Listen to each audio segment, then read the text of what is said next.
Halo teman-teman, selamat datang di channel saya kembali. Kali ini saya mau share bagaimana menentukan despacing dengan software Image. Sebenarnya kita bisa pilih dua software, yang pertama Image atau GMS3. Tapi kali ini kita akan membahas bagaimana cara menggunakan Image untuk menentukan despacing. Oke, sekarang kita running dulu software Imagine-nya. Sambil menunggu running, saya akan tunjukkan. Sebenarnya untuk software Image ini kita bisa menentukan despacing dari HRTM, di mana nanti akan terkait dengan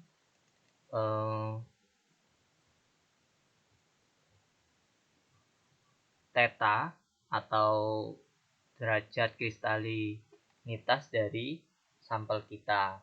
Misalnya di sini saya tunjukkan sampel dari zinc ferrite, di mana di posisi 35 ini adalah puncak tertinggi. Kalau dilihat dari HKL value-nya, ini adalah 311. Nanti kita akan buktikan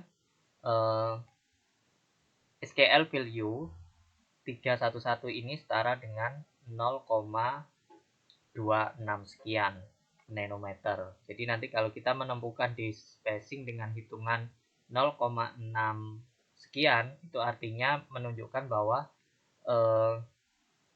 sampel kita sudah sesuai dengan hasil SRD dan HRTM. Oke, kita close dulu. Kemudian saya akan open file. Kita akan lihat di HRTM. Saya akan pilih salah satu foto.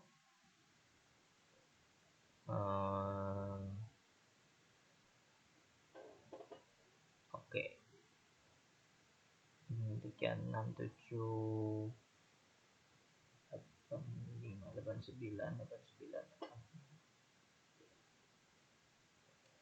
Oke, kita pilih ini aja, open. Nah, jadi Image ini sebenarnya software yang sangat ringan sekali, jadi teman-teman tidak perlu spek yang terlalu tinggi komputernya atau laptopnya.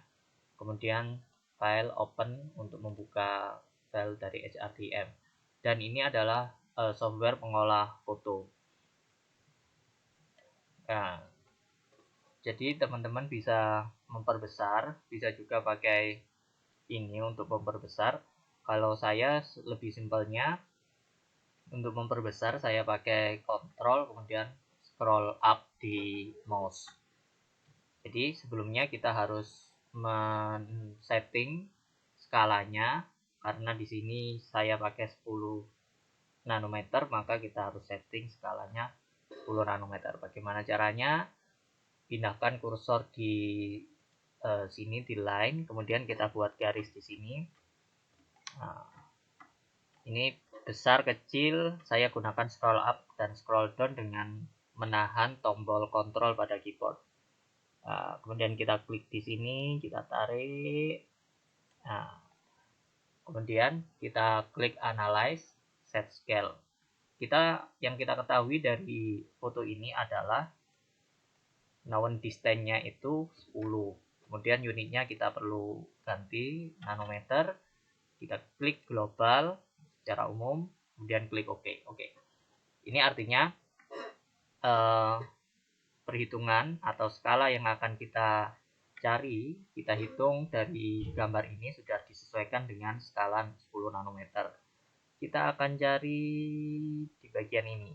Ya, kira-kira inilah. Oke.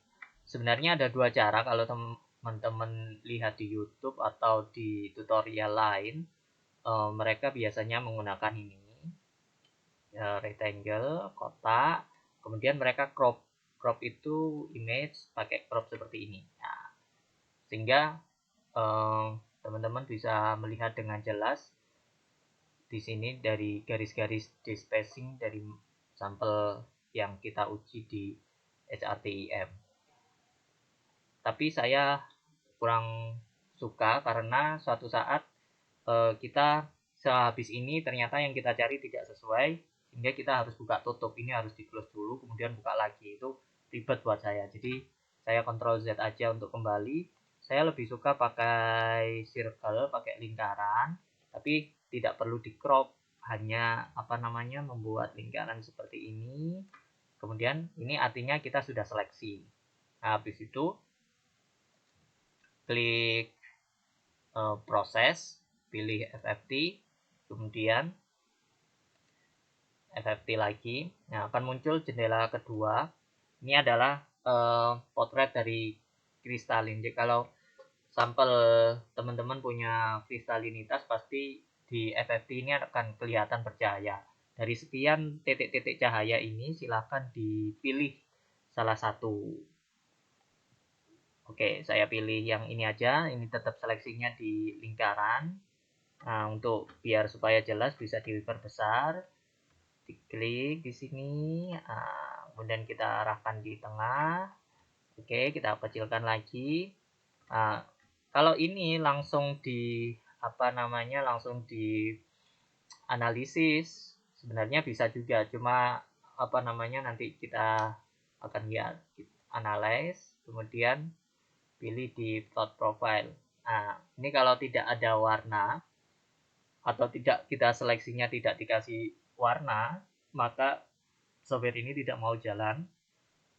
Kita harus isi warna dulu. Jangan lupa kalau diisi gelap nanti tidak bisa. Jadi saya pilih warna putih, kemudian edit fill. Nah, ini kalau teman-teman ingin lihat, ini hasilnya. Jadi udah terseleksi yang awalnya tidak transparan, kemudian kita kasih warna. Ini diisi warna, kemudian kita pilih proses, FFT lagi, kemudian inverse. Nah, hasilnya seperti ini. Ini gelap, teman-teman. Ini gelap. Kemudian kita harus terangkan. Kalau ingin terang, caranya image, di adjust-nya, kemudian pilih brightness. Auto saja supaya cepat, kemudian di close. Oke. Nah, masalahnya kadang kalau kita mau menentukan, ini adalah garis-garis yang menentukan berapa despacing yang akan dihitung. Cuma kalau kita langsung hitung dengan garis seperti ini, itu kita masih rawan nanti tidak lurus atau kadang melenceng. Jadi baiknya kita buat baseline dulu garis. Saya pakai yang kotak ini, tapi yang pakai ini di klik kanan aja. Kalau klik kiri tidak bisa, hanya milih klik kanan. Kita punya pilihan, pilih yang rotated rectangle. Nah, ini coba saya perbesar dulu supaya bisa lebih jelas. Oke, seperti ini. Kalau saya pilih kotak yang rotated, itu bisa pilih kayak gini. Jadi bisa, saya bisa perbesar kayak gini. Jadi dari sini, ini kita punya baseline supaya ketika kita menyeleksi untuk menghitung berapa despacingnya, kita tidak sampai miring. Kalau miring nanti hasil diagramnya tidak bagus. Oke, ini harus, kalau ini kita klik ini langsung, kita tarik garis di sini, nah ini akan hilang. Makanya kita harus fixkan dulu apa yang kita buat, kotak yang kita buat. Caranya klik aja lagi, kemudian ini pastikan lurus, pastikan kotak ini lurus sejajar dengan garis.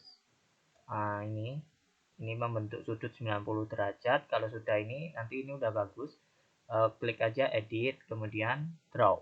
Nah, ini udah, artinya sudah dipatok di sini, tidak akan berubah kemana-mana. Kita bisa pilih line, kemudian kita tarik garis.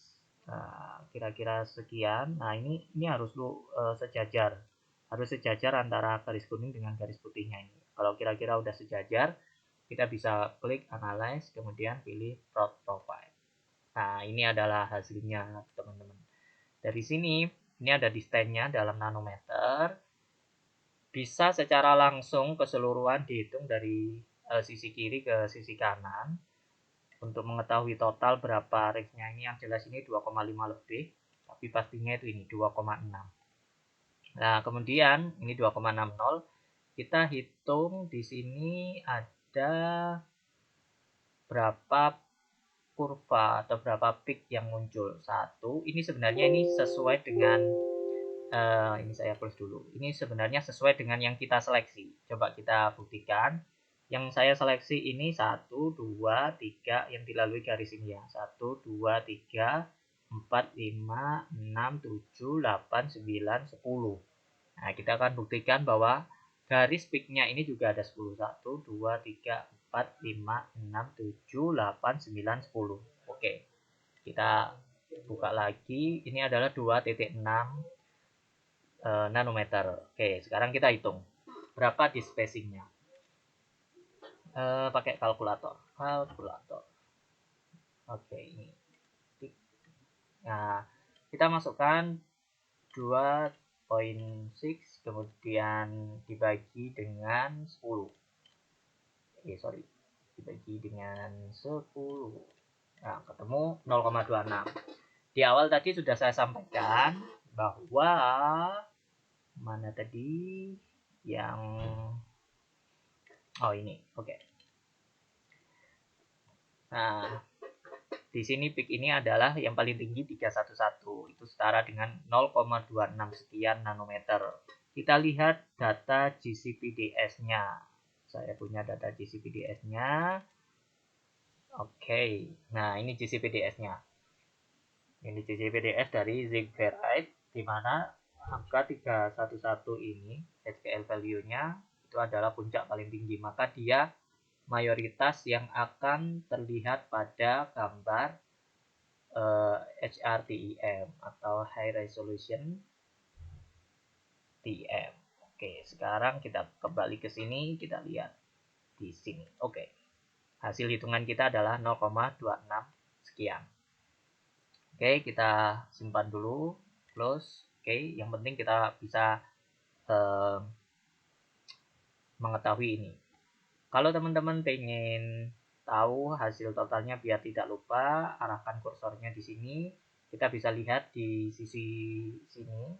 Di sisi sini itu ada nilai yang muncul ketika kursor diarahkan di poin ini. Kita lihat 2,6.1. Nah, untuk mengambil picture sebagai bukti, kita screenshot dari halaman ini. Saya close saja dulu biar bersih. Kemudian kita arahkan di sini. Kita bisa perbesar supaya lebih mana. Oke. Sebenarnya kita bisa format di dibentuk lah ini stock. Oke, kita cari yang di sini. Kita cari biasanya di tutorial lain juga dicari yang semisal, jadi yang garisnya ini, yang ketinggiannya itu hampir sejajar.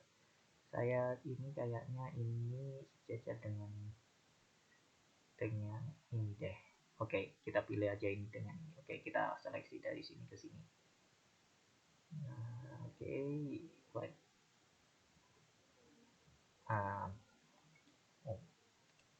Ini kita seleksi dari sini ke sini. Jadi bisa dihitung secara total atau sebagian, hanya untuk membuktikan saja. Kemudian kita klik analyze, pilih yang lah, jadinya seperti ini. Kita bisa hitung di sini maksimal adalah kita bisa tentukan dari sini mau set range 1,567. Oke, kita akan coba, kita akan buktikan lagi. 1,567 dibagi ada berapa ini tadi? 1 2 1 2 3 4 5 6 dibagi 6 ketemunya tetap 0,26 sekian. Oke, ini yang lebih detail 0,261. Kita ambil 0,261. Oke. Pilih di sini biar keluar value-nya, nilainya 1,567, kemudian kita screenshot. Nah, kita pilih dari sini ke sini.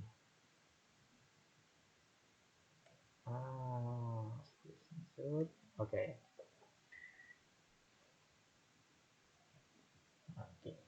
Ini otomatis hilang. Kalau mau lebih enak bisa pakai sniping tool. Di sini pilih sniping. Kemudian new kita pilih di sini. Nah, bisa di sini. Kemudian simpan aja di sini. Kita pilih spacing tadi 2,61. Ini sebenarnya udah ketemu. Kita buat aja folder lagi lah. Folder 0,2611. Kemudian di capture pertama kita tahu di sini adalah inverse dari fpt save. Oke. Kemudian ini kita close. Nah, kalau mau simpan ini juga boleh. Simpan ini. Kemudian kita pilih yang ini. Oke. Ini kita seleksi dari sini sampai sini. Nah, oke. Kemudian simpan. Nah, ini simpan aja ftt2 karena kurvanya beda, yang satu menghadap ke bawah, yang satu ke atas. Sebenarnya kita bisa setting ini karena ini kan biasa, kita bisa buat bold di axis option, kita buat bold kayak gini, jadinya nanti lebih bagus. Oke, nanti bisa diatur sendiri oleh teman-teman. Sekarang kita coba bagaimana cara menseleksi ini. Oke, kita bisa menentukan value-nya di sini, hasil hitungannya tadi ini 0,261, atau kita bisa simpan ini, kemudian kita bisa edit di Photoshop atau software pengolah foto yang lain supaya lebih mudah. Sebenarnya bisa juga teman-teman bisa pakai ini. Oke, sekarang saya seleksi aja dulu ini. Nanti saya tunjukkan bagaimana cara membuat tulisan di atas gambar dari foto HRDM kita. Ini di save aja dulu. Ini adalah FFT. Nah, kemudian oke, kita close.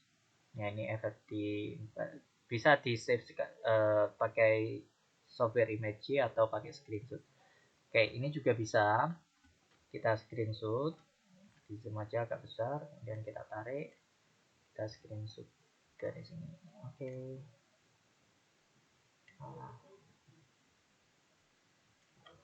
Sehingga kita ketika ditanyai dosen, pembimbing atau teman-teman yang lain, buktinya bisa kita tunjukkan. Karena kalau di paper atau jurnal hanya ditunjukkan di spacingnya ini. Oke, ini adalah tempat yang kita seleksi supaya kita ingat. Sebenarnya bisa kita lihat di sini adalah X, Y-nya itu sudah kelihatan di sini koordinatnya. Jadi sebenarnya bisa diingat-ingat dari X, Y-nya. Coba kita screenshot aja supaya lebih jelas nanti. Kalau mau membuat lagi, kita screenshot dulu seperti ini. Oke. Kemudian kita save sama seperti lagi tadi, original picture. Oke.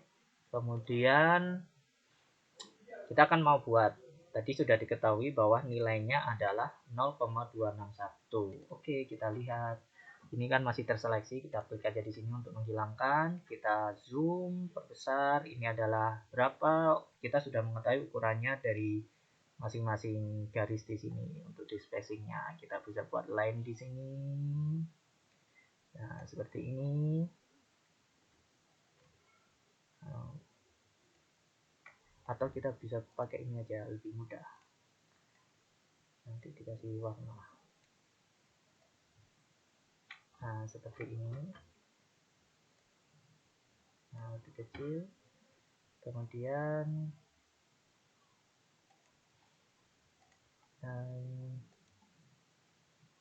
yellow, kita kasih warna yellow, edit fill. Oke, yellow. Kemudian kita ini bisa rendah ini. Oh, masih ketebalan. Kadang foto itu perlu apa ya namanya, perlu proporsional supaya enak dilihat. Jadi kita harus kecilkan dikit lah ya, kecilkan dikit. Oh, ini sudah tergambar tadi, jadi sudah di draw, jadi tidak bisa diedit. Oke, sekarang kita pindah aja di sini.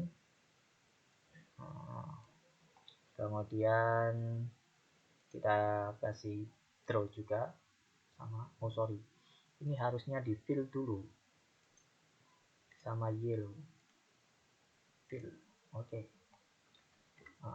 Ini udah, teman-teman sudah jadi. Kemudian biasanya kan ada panahnya, kita akan gunakan panah.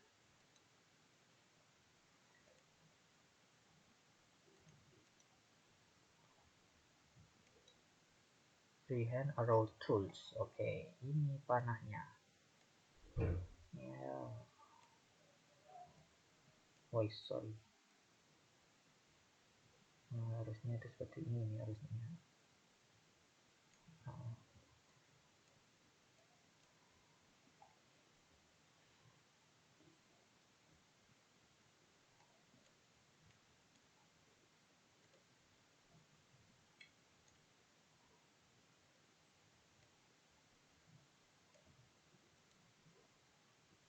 Duplicate measure create edit over. Oke, ini kemudian kita draw, kemudian kita duplikat aja. Ini hasilnya kalau mau duplikat.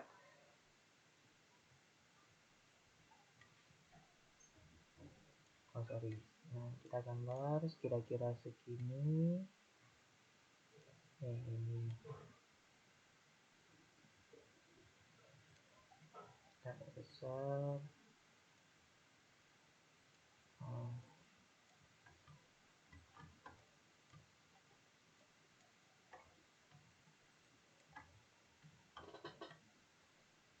Ini ternyata nggak lurus teman-teman, jadi kita harus pakai ini lagi biar lurus ya, kira-kira seperti inilah nanti biar waktunya nggak lama-lama. Oke, kita anggap selesai. Fill. Oke, fill and drop. Kemudian kita kasih di sini di spacingnya, enter text. Tadi kita ketahui bahwa di spacingnya adalah 0,261 mm. Kemudian kita sorry di spacingnya 0,261 nanometer.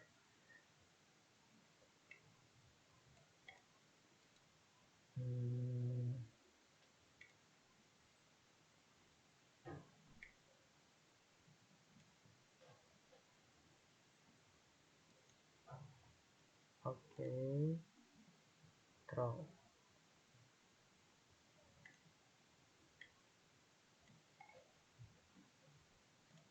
Oke, sudah jadi.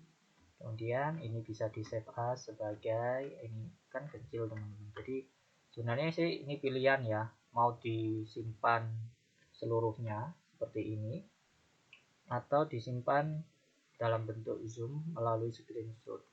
Mana tadi ini.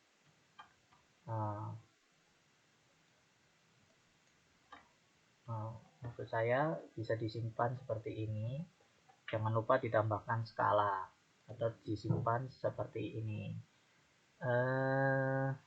Save as, bisa disimpan sebagai JPEG atau yang lain. Oke, saya simpan aja sebagai JPEG. Di HRTM, taruh aja di sini. Oke, save. Udah. kita akan lihat buktinya di HRDM. Mana tadi di sini ya, kalau nggak salah ini tadi. Nah, ini teman-teman hasilnya kelihatan jelas kan, 0,261 nanometer. Oke, sekian tutorial bagaimana cara menentukan dispacing dari foto HRDM yang kita dapat. Terima kasih, terus dukung channel saya. Sampai ketemu di instrumen yang lain. Bye.